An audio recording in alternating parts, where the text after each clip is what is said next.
later developments changed warfare and its related risks to civilian populations. By the time of World War I, the defensive had gained the upper hand,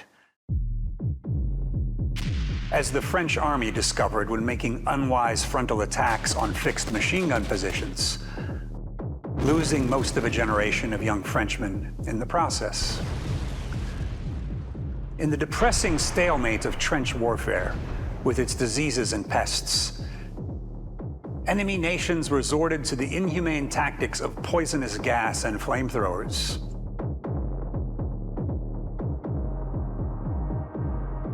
But other than the bombardment of Paris using artillery, civilian populations remained mostly safe, far from the front.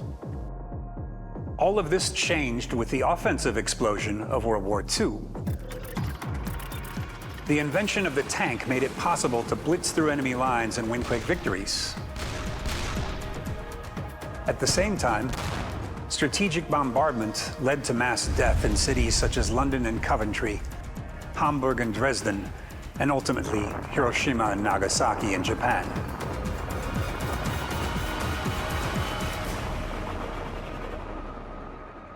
Since then, we have all become hostages to any madman or software glitch that might trigger nuclear war. The increasing vulnerability of civilians in war has increased even further. Any trip to central Los Angeles puts me at risk of a possible terrorist attack.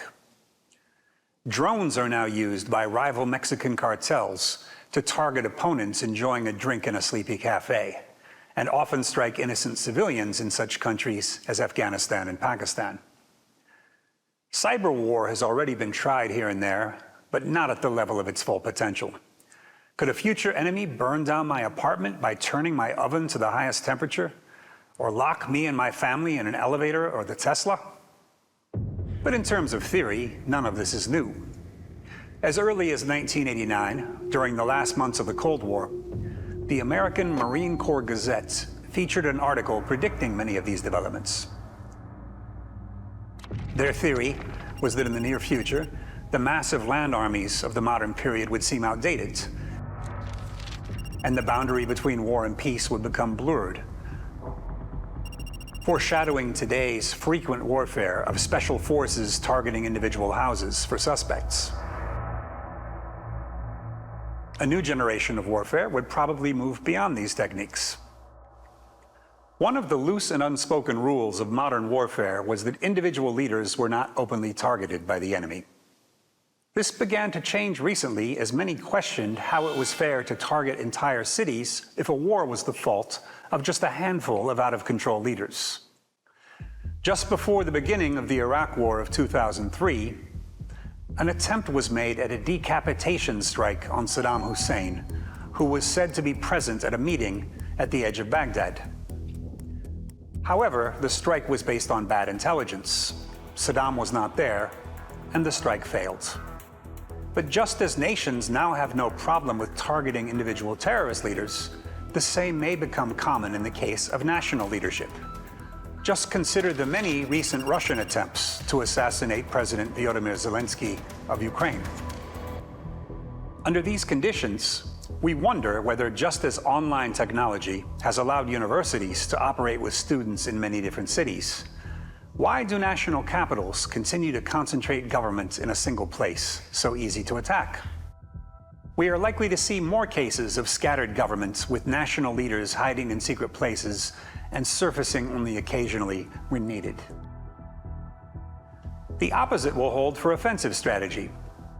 If the new defensive trick is to scatter one's resources and leadership, the offensive weapon par excellence would be finding some way to force the enemy to concentrate in a single position where they can be easily attacked.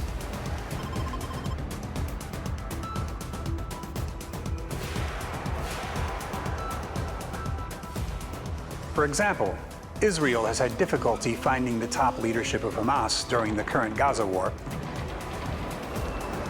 and as a result, they are left with a late modern strategy of heavy civilian bombardment. It is likely to prove unsustainable as the numbers of innocent dead and wounded continue to rise.